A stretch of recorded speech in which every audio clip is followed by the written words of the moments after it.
welcome back to another episode of SVTV. I'm Hannah Jackson. And I'm David Blackmore, and we're delighted to be back here at the Sutton Volunteer Centre. We obviously made a good impression last time because they've invited us back, and we're really grateful that they are. Coming up on the show today, I speak to Ethan Smith. He's Sutton's new Member of Youth Parliament, and he's very good. He's worth watching.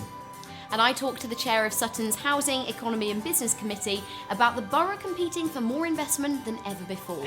Ever before. However, let's take a look at some of the good news stories around London's Borough of Sutton from Emma Dempsey. First, we're taking a look at education. Carshalton College and the Green Skills Partnership have won a bid for £300,000 to support the re-engagement of unemployed construction workers aged 19 and over. The bid is funding a programme that aims to drive growth within the construction industry by supporting companies' reintroduction of local labour and support staff back into the workforce who have experience in construction. To find out more, email the address at the bottom of your screen. Health now, and a massive £18 million has been set aside to purchase state-of-the-art equipment and improve the buildings at Epsom and St Helier hospitals this year. That's almost double the usual annual investment and the highest amount in a 12-month period since the hospitals were built. The vast majority will be spent on improving the areas where patients are cared for, including an overhaul of 2 wards at St Helier. A new X-ray screening room will also be created, and the Trust is investing in new dialysis machines and specially designed chairs. And finally, if you're an employer in the borough, Sutton Voice offers a free job listing service. The service, which is viewed by hundreds of job hunters every week, is updated regularly and is part of Sutton Voice's stated aims of supporting the various communities which are essential to making our borough stronger. Emma, thank you very much for that update. Now let's meet our first guest. Intriguingly, he thinks that young people in Sutton aren't being listened to enough. Well, let's hear what else he has to say. He's Sutton's new Member of Youth Parliament, Ethan Smith. Ethan, it's great to have you on SVTV. Thank you so much for joining us. Jumping right into the deep end, why do you think voices of young people aren't being heard in Sutton? I think voices of young people aren't being heard because there tends to be a lack of communication between young people and the council. And a lot of the time when you have young people at schools, they're not always aware of what events are going on in the local area, and therefore they don't find out about events and don't get involved. Can you remember where you were and what you were doing when you decided to stand for Youth Parliament? You know, what were your inspirations to sign up? My inspirations for standing for Youth Parliament were commitment to change, and all I wanted to do was get involved in the local community and create change for young people, youth empowerment, get young people's views listened to, and to help make the council run more efficiently and make Sutton a really positive area. And you made 3 pledges during your election campaign. How have they been going so far? So far, my first pledge, which is getting councillors to go into local schools to run open house days, where they'll listen to young people's views and find out what directly is affecting young people. That one's going really, really well. So far, we've got 21 out of the 54 councillors who are interested in going into the schools, and we're just waiting on dates from the schools now, so that one's going really well. Event awareness is the next pledge that I want to achieve through advertising in posters, newspapers, things like that, and hopefully the Sutton Voice magazine. And then the last one is about mentoring and advocacy and making this more easily accessible to young people. Now that's great, Ethan. So how have you found balancing your work at Standing Park High School with being a member of the Youth Parliament? Is it easy, hard? Actually, it has been quite difficult trying to find the balance, and I have successfully done it, but it's something that I reckon only a few people will be able to do, because I've always put my volunteering and my commitment to the community before my schoolwork. And there was at one point during my GCSE period where it was really sort of affecting my revision timetable, all that kind of stuff. But I found out that doing a priority list was the best way forward, and through doing that I managed to balance schoolwork with volunteering really, really well. So Ethan, you mentioned Sutton Council earlier on. How much are you looking forward to working with them? You know, what conversations have you had so far? Who have you met?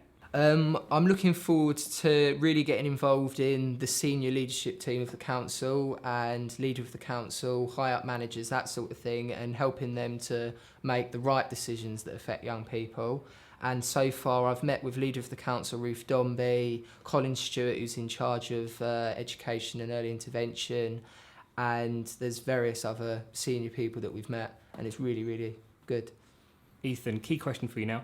What are the biggest challenges for facing young people in Sutton today? What do you think? The biggest challenges facing young people today, I think, is The one I first think of is mental health, and we talked about all the problems that we think young people in Sutton face at a youth summit that we run in, I think it was around April time, during then. And what we did, we had 5 topics that we thought were difficulties that young people faced in Sutton, and the topics were mental health, bullying, equalities, young people not being listened to, and keeping yourself safe. And these topics, it came out that they were the most important topics, and what we've done is we've put that into our campaign plan for the year that Youth Parliament's going to achieve. And Ethan, finally, are you hoping that this is the first step towards a long career in politics? I do actually, yeah, I do. I think politics hasn't always been something I've been interested in, because I started through just getting young people's voices heard, and coming from a background of being a looked after child and a young person with a disability, I've always wanted to help other young people that come from the same sort of background. And through that, I got involved in the Youth Parliament, and I've really quite enjoyed it, and it gives you the chance to take a leading role in getting other young people's views heard. So I think in the future I would like to become a local MP in the area and take it a bit further, where I'm taking on the views and advocating views of everybody who lives in Sutton. I'd really like that. Ethan, thank you very much for coming on the show today. Now let's go back over to Emma Dempsey for a few more stories from around this wonderful borough of Sutton. Emma? Are you a pet lover? Well, the RSPCA Surrey, Sutton and District Branch is keen to develop the opportunity for the fostering of pets. The charity believes fostering is such an important role because it helps to rehabilitate and build the confidence of animals who have been between homes. Fostering also allows animals to enjoy the comfort of a home environment and prepares them for their transition to a new family. To discover more, visit the webpage displayed at the bottom of the screen. And finally, Sports Minister Tracy Crouch, Carshalton and Wallington MP Tom Brake, England women's boxing captain Stacey Copeland, and London-based female boxing champion Rachel Bauer all helped Wallington-based sports charity The Change Foundation. It successfully launched a new women's and girls' sports mentoring programme at the Houses of Parliament recently. The programme, using mentoring, fitness and wellbeing workshops, Generation Storm, will provide female care leavers aged 16 to 24 with a range of skills that challenge and inspire them to think positively about their future. Each person will work with female mentors to create and implement personal development plans which will aim to support young women in work or training. Thank you, Emma. So now to welcome our next guest. She's passionate about Sutton and the opportunities the borough needs to seize in order to ensure economic growth. So please welcome Councillor Jayne McCoy, Chair of the Housing, Economy and Business Committee at Sutton Council. Well, thank you so much for joining us, Jayne. Now, I can remember reading a brilliant quote from you where you said, "There's something special about Sutton, something special we need to build on, not concrete over." So what did you mean by that? Thank you. Nice to be quoted. I think it goes back to our inward investment drive about the development side of that. We wanted to give residents a bit of reassurance that although we're attracting inward investment and trying to grow businesses here, that we're going to do it our way, the Sutton way, which is a bit different. We like to, we've changed our approach. We're trying to work with developers with a facilitative approach and talk to them in the very early stages so that we get what we want together and achieve the kind of development, the kind of things we want to see together rather than just reacting to whatever they brought down. And it's worked really well. I think probably a good example is Subsea 7. They already had a presence in Sutton and they were looking for new premises so they could expand, and they were looking all over the place, but they knew that their employees liked the quality of life in Sutton, so they were quite attracted to Sutton. But most of all, they said that we were the one borough that were really talking to them and helpful and working with them and understanding what they wanted. So we've now achieved this fantastic development going on in Sutton that's going to be a fantastic office, a really state-of-the-art, wonderful office with just at the Sutton Gateway. It's at the station end of Sutton, and also keeps the jobs in the area too. Now, Jayne, Sutton Council set up Opportunity Sutton in 2012 to attract investment. So how much has the programme delivered to date in terms of inward investment and jobs? We've totted it up. It's about £330 million of inward investment. That's talking about the developments, the new businesses, and we've also attracted funding for the Mayor's Out of London funds, things like that. So it's not bad for 3 years' work. And also, we reckon that'll create about 1,700 new jobs. So correct me if I'm wrong, but there are longer term projects you're working on right now that could become game changers for Sutton, with the potential extension of the tram link from Wimbledon being one of them. So what's the latest on this? I think we can safely say with Tramlink that we're one of the front runners. We really have been lobbying hard, but I think the key thing was businesses all along told us that they knew it was a good thing. And then we went out and tested it with residents as well, and we had an amazing response. About 82% of the people that responded, and we got a fantastic response too, said they thought it was good for Sutton.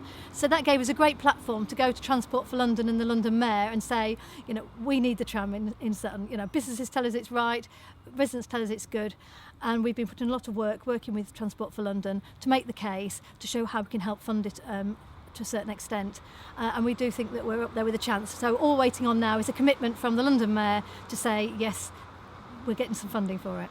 How does Sutton compare to other London boroughs? Are we leading the field, or are we playing a bit of catch up? Well, we're never going to be a Croydon in terms of the amount of development. Certainly we haven't got huge amounts of development, but compared to how we've been previously, if you look around, the amount of work that's going on, it's absolutely exciting and incredible. I look around all the time and there's just so much development going on, and it's the first time I think we've really seen it take off. And a little bit of that is to do with the fact, I think, that previously we were very quiet about something. We didn't sing ourselves. We didn't big ourselves up very much, but we just a little bit of promotion, telling people how wonderful it is to live in Sutton, what a great place for business and for schools and for the open spaces, and it's actually made such a difference. So we're really making big changes here. But it's not all about investment and development, it's about growing businesses as well. There's a lot of work being put into growing the existing businesses and supporting the ones that are here, helping them to achieve their potential. And overall, it all creates jobs. And we've got a separate programme of work under Opportunities Sutton to make sure that all these new jobs that we're hoping to bring in will translate into job opportunities for local people. So why is it important that Sutton continues to push the boundaries of investment then? It's important for Sutton and for Sutton residents because it brings in so many additional benefits. I mean, I've talked about the jobs, talked about the office space that it will bring, new buildings, new businesses work together and serve each other. Delivers the new housing that we need for the borough, for people living here to get their grown-up children out of the house and into a new property. That's obviously a big problem for London generally. Also brings in new businesses, bring in additional business rates, and that helps the council because obviously we're undergoing budget cuts. Our services are, need money to be provided, and with the extra business rates that comes into the council, we can help continue to provide those services. And then as far as development is concerned, new development has to pay some money to the councils towards the infrastructure to support them. So that means we get investment in schools, in health, in transport systems, all the things that are necessary, but that's of all a benefit to residents as well. So we think it's really important that we carry on with this work. Well, thank you very much, Jane, and please do keep us updated with more of your longer term plans. Thank you. So if you want to discover more about Opportunity Sutton, then visit the website, which is at the bottom of the screen. And that's the end of the latest show on SVTV. We really hope you enjoyed it. Keep up to date with the latest news, views and opinions. Opinions matter on suttonvoice.co.uk. You can also follow Sutton Voice on Twitter and Facebook. So thanks for watching, and we'll see you next time. Right, don't know about you, but I'll have a little... Oh, yeah. I'm glad I came outside. Yeah, I know. Pass me the suntan lotion.